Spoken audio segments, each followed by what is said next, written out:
Good afternoon to all our friends in the Dominican Republic. This is the machine that you bought, which is just going to explain a few things before we put it into the crate. Everything I explain will be in the manuals, so it's a question of reading the manuals, but I'm going to give you hopefully a general view on what to look for and what to see and some of the features of the machine.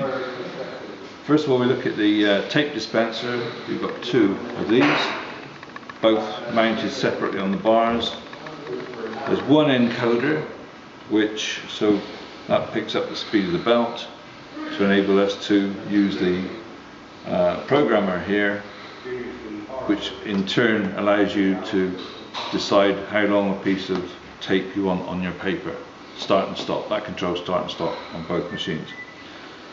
Some of the features on here: you can lift the tape dispenser up there's a lock here, lock screw, undo that lock screw there, and then you can lift it up to be able to work on it, to be able to thread the tape, etc., which we'll do a little bit more of in a moment, in a few minutes. With this is that the dispenser is set using the settings on here, so that it just nips the paper. So you've got to set it down so A, it's parallel, and B, up and down, just so that it nips on the paper.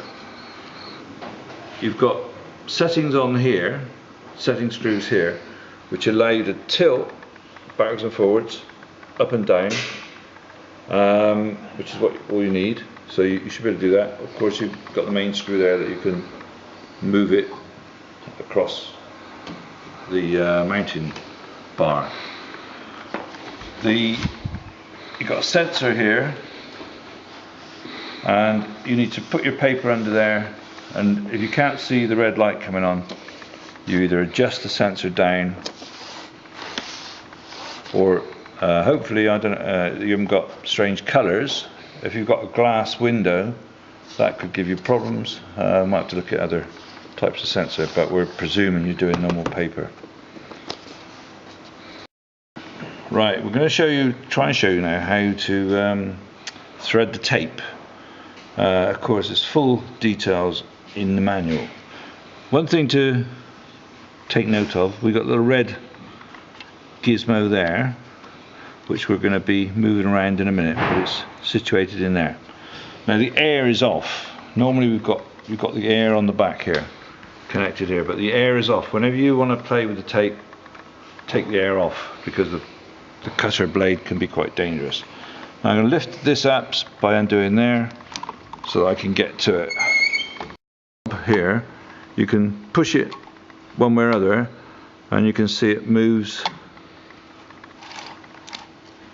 this around, so you can get in there. So what we use is a piece of just the tape that we do strapping with, or any other suitable stuff like there. So if I take this out, so we've put this step down through there, red lever at the back here, and putting a curve on there, you just fiddle it down through and it will go down through there like that. So then I attach my tape onto it and I pull that back through. And this side, just make sure you've got a bit of pre-loop, because that might have come off, so just put it back up through there. And then I come over here, that exposes the blade, and then and now I'm ready to row.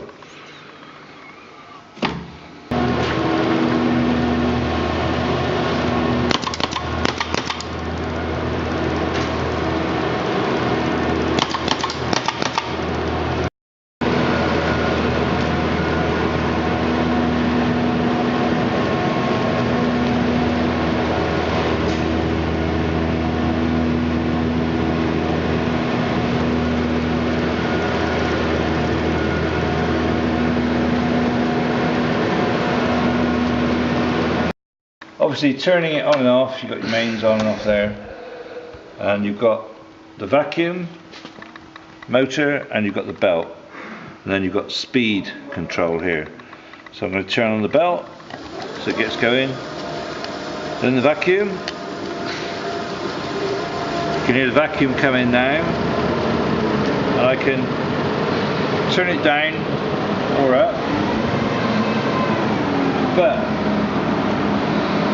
you don't, I'll turn it off now, you don't want to run it at more than 40 meters per minute. So it's running at 33 now, and I can turn it up on here,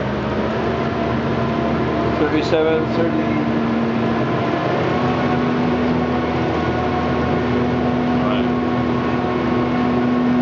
39, 40. This is the pattern controller to set the patterns for your jobs.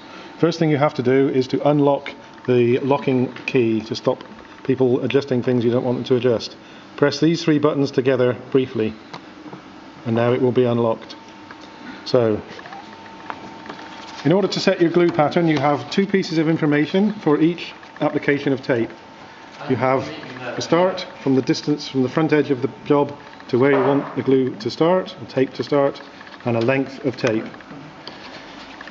To get to that, you bring the controller here to the job description. You then have the choice of guns channels. You have 1 and 2. So on this machine, as the flow of paper is from left to right, this is number 1 and this is number 2. So to set the first tape application on head number 1, you select head number 1, you press application number 1 comes up, and the first and second LEDs are flashing, and now you have a distance. This is millimeters, and it is the distance here from the front edge of the paper to where you want the tape to start, and you make an adjustment larger or smaller. To increase or decrease the length of tape, you press the right hand button here again. Still says number 1, but the second and third LEDs are flashing and they're connected by a line. And this is the length of tape application in millimeters again. If you want to then run a second tape application, you move along again. It goes to number 2, but you have distance there from the front edge of the paper to where you want the second tape application to start, which is 207 mm from the front edge of the paper to here. Move along again, and you have the fourth and fifth LED, solid line between them again, which shows you that is again a application time. Again, you can make an adjustment there, make it shorter or longer.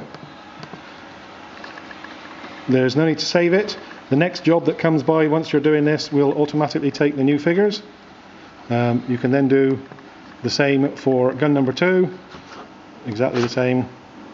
Always coming in here. If you come in from there, you will come into the back of the tape application. So I always say it's always best to come in from the right hand side.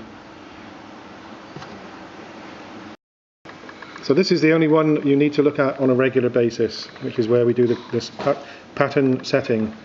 You can ignore all the other ones, and the one to really ignore is parameters. These is where the parameters are set for this application. If you go in and alter any of these parameters, you will make some serious adjustments to the unit, which will probably no longer then function correctly, and we have no way of getting them back. You would have to call an engineer from your local stockist of Robotech to come out and sort you out, if we can't help you out over the phone or email or whatever. So please be advised, parameters leave alone.